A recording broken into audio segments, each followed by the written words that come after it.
I want to tell you about the most embarrassing professional feedback I've ever received. Hiring manager once told me that I had interviewed so perfectly. Every answer was just so polished and precise and on point that he almost wasn't going to hire me because he didn't trust it. He said, I came across as like, there's no way, she's too perfect. And then maybe a little calculated, like I was somehow so rehearsed. I knew all the questions before they were asked. A colleague, same job, told me something similar. When she very first met me, she said she found me off-putting. She didn't like me. She thought I was maybe pretentious. She said I seemed like somebody that was uber confident and like I had it all, right? Now, let me tell you what I was actually feeling in both of those situations. Terrified, completely, privately, exhaustingly terrified that if I wasn't exactly right, if I wasn't perfectly prepared, if I wasn't perfectly composed, that they would see that I wasn't really as smart, capable, or worthy as I appeared. The performance of confidence was hiding a complete absence of it. And somehow, the more desperately I worked to hide that fear, the more pretentious, the more calculated, the more artificial I came across. So the armor that I designed to protect me was creating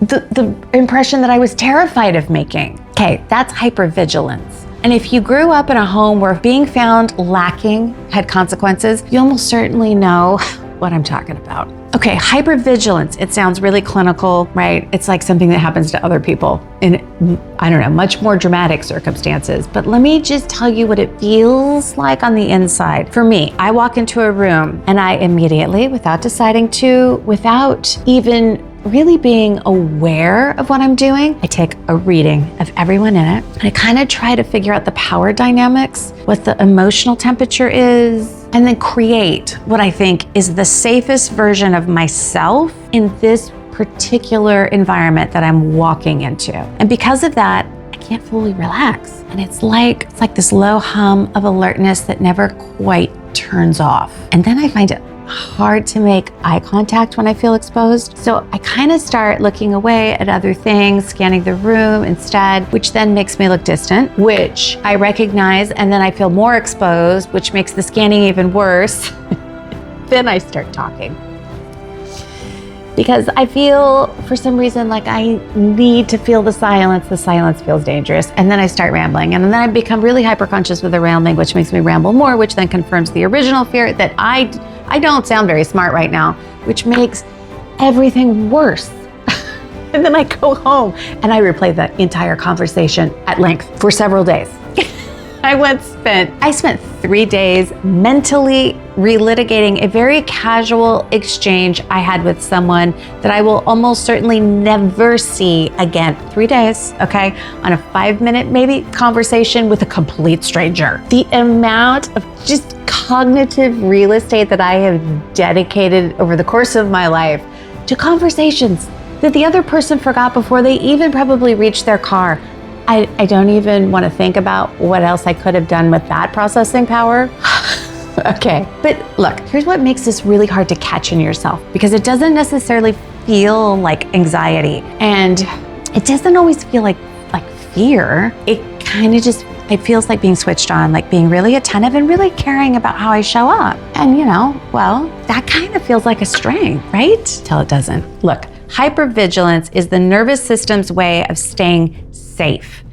And the problem is, it can't tell the difference between a genuinely dangerous room and a Tuesday morning meeting. Hypervigilance, okay. It doesn't come from the same place for everyone, and I think there's a distinction that really matters here. Okay, there is the version that comes from a really volatile, unpredictable environment where you kind of grow up and learn to read the room because a sudden shift in mood meant something was coming, right? You just became an expert at anticipating, adjusting, and just kind of trying to make yourself small enough to avoid the impact. And while I have some of that, there's also another version that I also carry, and that comes from the parent that was consistently, relentlessly critical, with a standard that was just impossible, and the judgment was constant. So my hypervigilance isn't always waiting for something to go wrong. A lot of times it's more just about waiting for the verdict, right? I walk into rooms and I'm already preparing my defense. against a judgment. It hasn't even happened yet, but I'm absolutely certain it's coming. And for me, a lot of times the person in the room that will kind of trigger it the most in me is the one that also looks like they're super polished and effortlessly confident and potentially really impossible to impress. Because my nervous system doesn't see a stranger, right? It sees her, it sees my mother. So whether your version comes from maybe volatility in your childhood or the constant criticism, I think the result kind of tends to be the same. You're just always slightly managing being there instead of just being there, right? And the specific cruelty of this, it's really crazy because I've spent most of my life feeling the exact opposite of perfect. Look, I have survived things while they haven't left visible marks. They're there. And I have worked so incredibly hard to just still be here, to be capable, to just be. And the armor that I built to survive, okay, the performance of kind of having it all together, it can read to the outside world as really somebody who never needed armor at all, right? Look at her, she's had it so easy.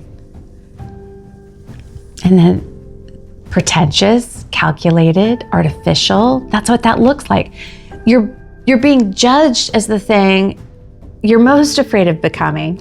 So the armor built to hide all of the wounds ends up looking exactly like the wounds opposite, and nobody on either side knows what they're seeing, right? So what does this cost us? I think it costs us presence. When I'm monitoring the room, I'm not in the room.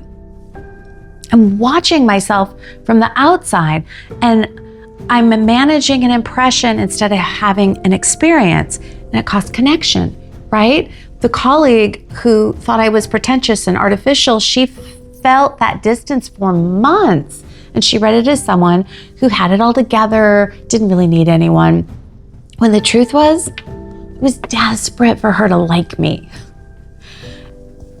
And we could have been real with each other so much sooner. It costs the discovery that you were never as alone as you thought. So just last weekend, I'm at a volunteer training.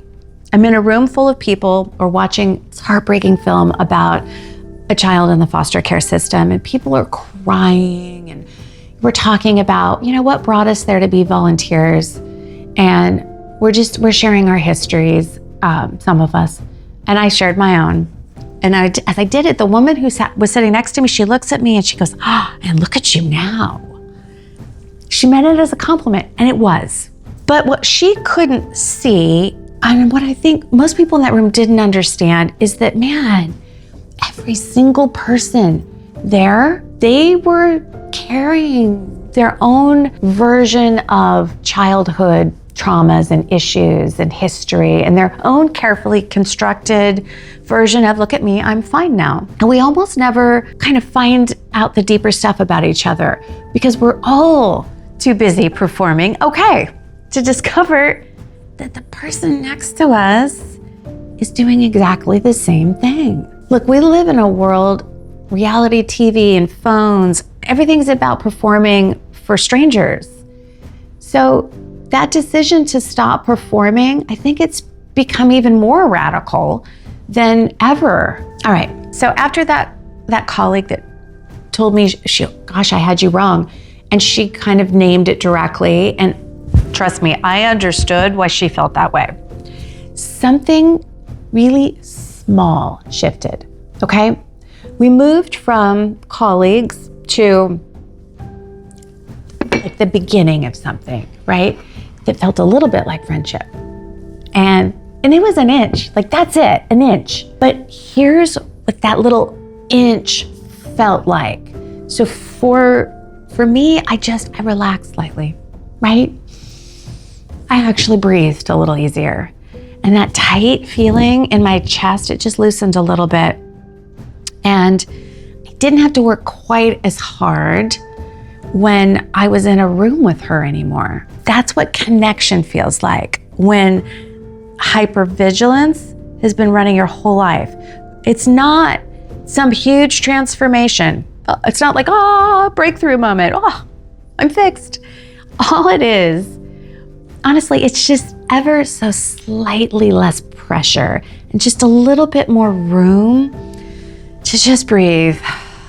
And I just want to talk about the inch, because I think that is something that we underestimate. We talk about healing like it's this destination, right? Like, well, one day the hypervigilance, well, it'll be gone. Maybe. I don't know. But what I do know is that inch, that's real. The slightly easier breath, that's real. The one conversation where I don't leave replaying every word, okay, that's real. And I think it starts with naming what's happening. Just catching myself mid-spiral and going, that's my nervous system doing what it was trained to do. Okay, it's a very old verdict. It's being handed down in a courtroom. It no longer exists. And then, okay, just for a moment, just put down the defense. Not forever, not completely. Just enough to let one person in. Just enough to breathe. Okay, you're not your hypervigilance, all right? You are the woman who developed it because you had to, and you're the woman who gets to decide 1 inch at a time what she does with it now. All right, I'm Deb Gorbanko. This is Beauty Brains Bubbly, Uncorked. See you next week.